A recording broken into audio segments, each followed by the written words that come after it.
Howdy everybody, Pinstripe here. Welcome to Upstream. I have yet another scrim here for you between Mr. Revan and myself. Yet again, we have no medics, so there will be no MoMA, and the ranks are completely mixed yet again. Fairly similar in lineup. I'm bringing my scout third, while Mr. Revan goes with his second, and the paras are opposites as well, with mine going second, his going third. But of course, it will be the Grenadiers to start. And sadly, with my sapper in fourth, he will not be seeing any turns really during this match, to be honest, because he will perish fairly soon. Which is unfortunate because obviously Revan starts with a strong cluster. I, of course, need to retaliate in the same way, but not before I encounter some body blocks, because obviously I know that his para going third, I do have some time on this side of the island to utilize the body block and protect my Gren for a little bit, but it's probably a weaker choice compared to the other pigs on the board. But I knew that I needed to be near the enemy Grenadier in order to deal some damage here, but sadly my clusters were not on point for any of these kind of scrims.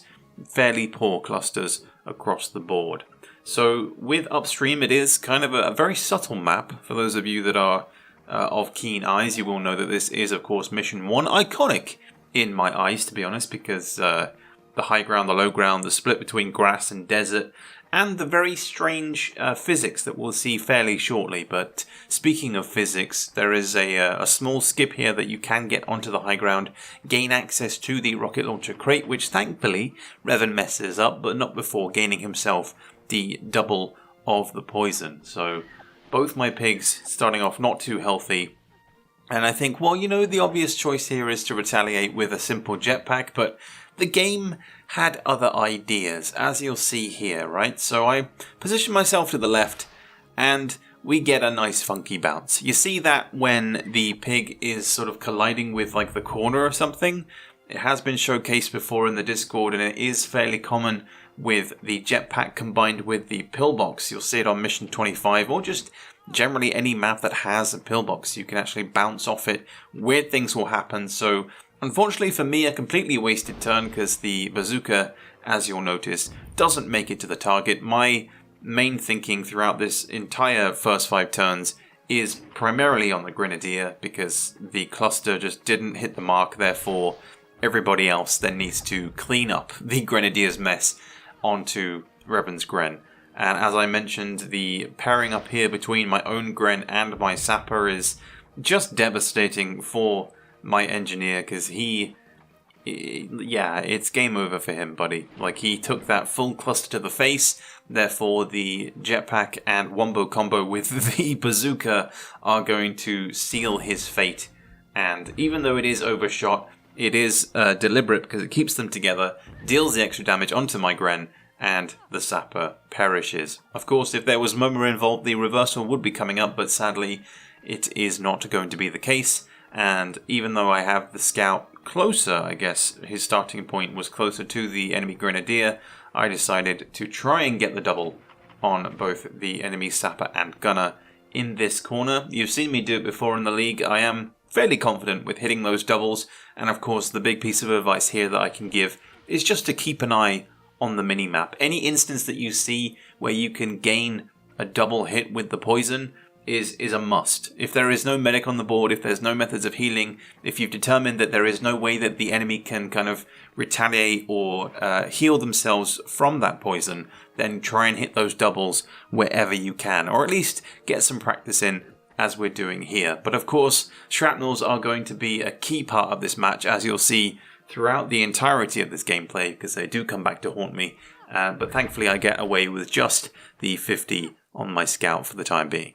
As I mentioned earlier, with the Grenadier still on the board, he is still the #1 target for me, so I'm still focusing him down as my gunner is going to bring out the mortar and go for the long shot, which, even though they have been fairly rusty here, this one was quite a nice hit, but sadly for me, I was looking to get the kill here, trying to get the splash extra, seeing as he's on 64, but even with the full 50, it was not enough to keep him within that realm. So he is now a low HP pig, which in pro play is kind of a no-no because it means that I'm going to have to take the time to take him out. Obviously, if I was a paratrooper that was nearby, it would be no problem because the jetpack could do the damage for me, but seeing as the my para is occupied with the enemy scout, it is going to be down to my own grenadier to take him out in the long run, which is not ideal. And obviously at this point, I am kind of worried about that. That's what is in the back of my mind. My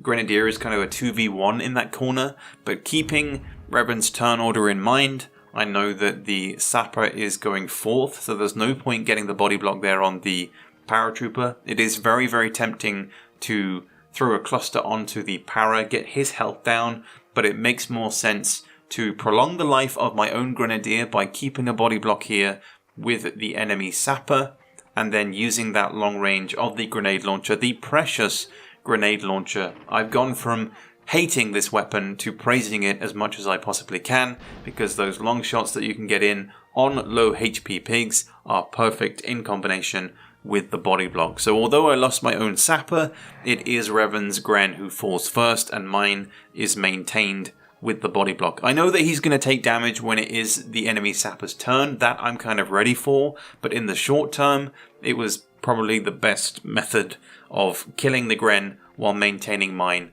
with said body block. So while Mr. Revan shows off his parkour skills to gain access to that rocket launcher, I am now thinking about who my next primary target is going to be. Seeing as the enemy Gren is off the board, my next obvious choice is either going to be the sapper or the scout. In my case, it will be Mr. Scooty Booty because the poison is just a big no-no and we want to get rid of that as soon as possible. But of course, I need to stress that for those of you that are paratrooper mains, you need to minimize the usage of your jetpack, or at least keep times one of them for the later stages of the game as much as you can. It can be very, very tempting to use all three of them in combination with a bazooka as well within 30 seconds, because as long as your target is on a flat surface, it is very much doable. But a paratrooper that is without jetpacks is a paratrooper without purpose, because once you're down to just your bazooka, machine gun and cattle prod, you are not necessarily useless, but just your ability to nudge dudes around is greatly reduced. And of course, if you are lacking the health and or poisoned, then that is just an even bigger disadvantage. So technically at this point, if the weird funky physics hadn't happened, then my usage of the jetpacks would have been would have put me, I guess, in a better position, because I'm basically missing 20 HP's worth of damage from earlier on. But Revan's weird power bar maneuvers aside, by the way, thanks for the minus 5 HP's worth of damage you dealt to yourself by doing this, I guess.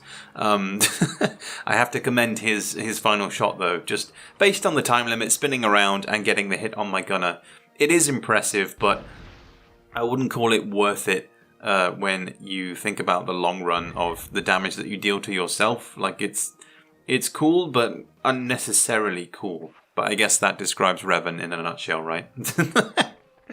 No offense, buddy, I love you. Anyway, given the prominent health of Revan's sapper, I am very much aware that I need to get to him and poison him as soon as humanly possible, which from this position is pretty tricky given that there are only 10 seconds remaining.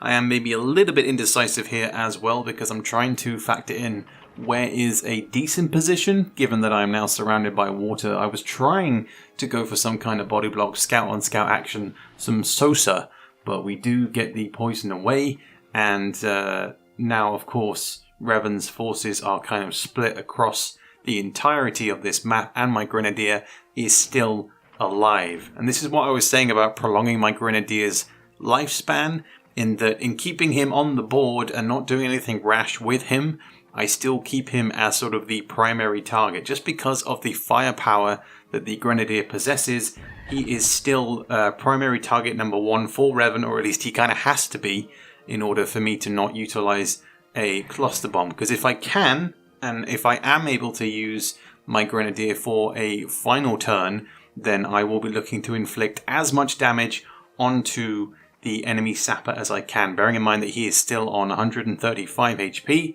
but again, all focus right now is on the para as he is closest and is standing right next to an explosive barrel. But things get very, very spicy here as we come down with 2 HP. I then do the dead jump, which just jumps me straight up in the air, doesn't push me forward, and I just about make it to the para in order to get the extra damage from my self-hit from the explosion and everything else in between. So big hit there, bringing him down, I think, to 31 HP. At this point, I don't know how much HP he is on, but I am very much aware that I could be gaining a skip turn at any point. Also, let's all pretend that Revan was definitely trying during this shot. I have absolutely no idea what he was trying to do. Maybe he's just trying to train himself to be like the AI and go for the high shots as much as he can, but it completely falls short, which allows me a route in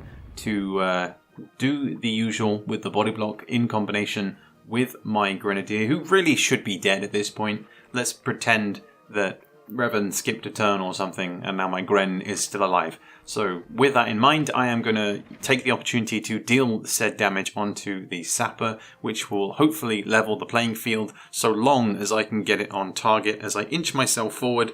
Full power isn't the best, and you can tell I'm trying to drop it over his head. 20 HP plus a little bit of splash, not the most amazing of clusters, but this is going to be my next target, Mr. Scout Man. 62 HP is the magic number, because if you're good at the mathematics and you know about the skip turns, then you will know that that is just perfect, because minus 15 will put him down to 47 HP, which if we then combine that with some kind of 40 HP damage, it is going to be perfect for a skip turn. Speaking of perfect, my Scout just manages to remain on the platform. If he had gone either side, he would most likely have been dead due to an unlucky spin, because that's the way the game goes, that's the way the cookie crumbles, but that's not the way that the cattle prod works, my friend. 31 HP is the magic number on the poisoned paratrooper, which, you guessed it, means that we're going to gain that skip turn. It had to happen, it was coming in the long run, we got that early damage, and it pays off as the health drops in when we most need it.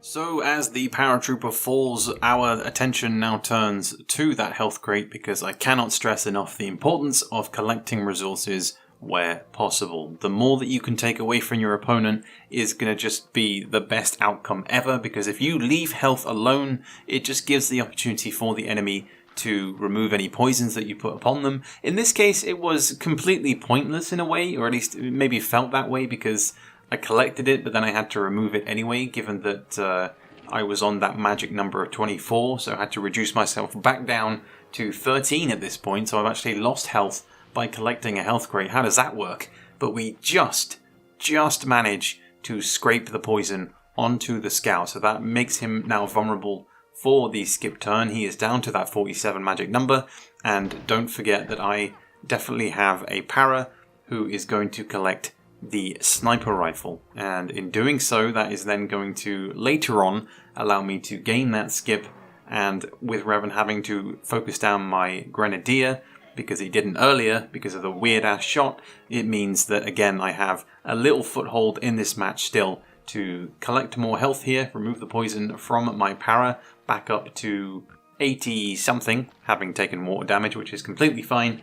But right now, rather than focusing on the Scout, I am looking to body block in combination with using the roller grenade, which we don't see that often, but I figured it would help for me to get a body block while damaging the gunner, seeing as he is poisoned, so trying to gain some kind of skip there too would be very handy, and dropping him down to 30 HP is a pretty good start. So considering that this is technically a 3v2, but Revan has one pig that is potentially going to be skipped, and the heavy here who is fairly unhealthy, and with the body block in place, he is forced to take down my other low health Scout, who, to be fair, had kind of used up every resource that he had available. He did his job and very much gave everything he had to the war effort during this matchup. So RIP to my Scout, but thank you for your service, because now this is where, despite it being a 3v1, I am very much feeling confident about things, especially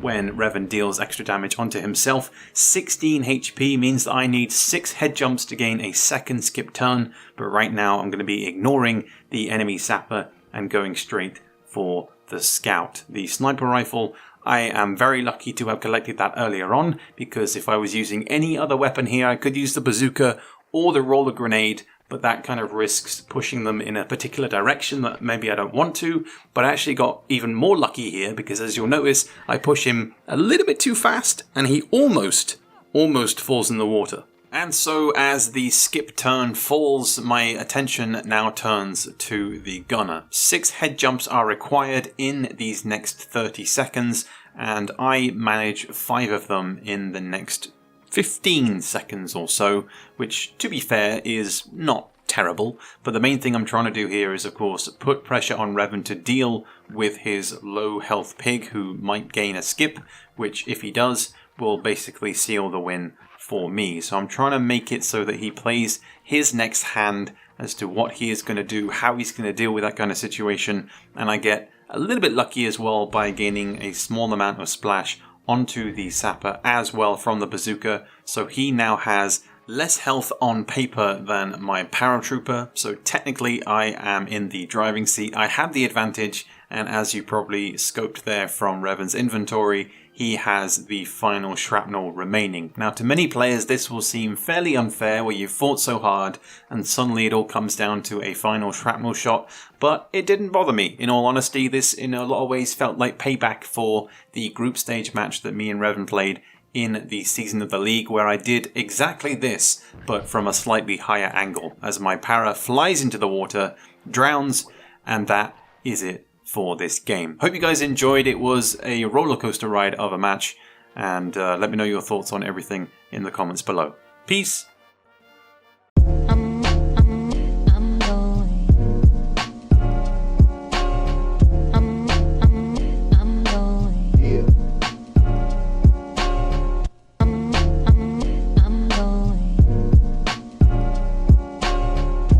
Destination going.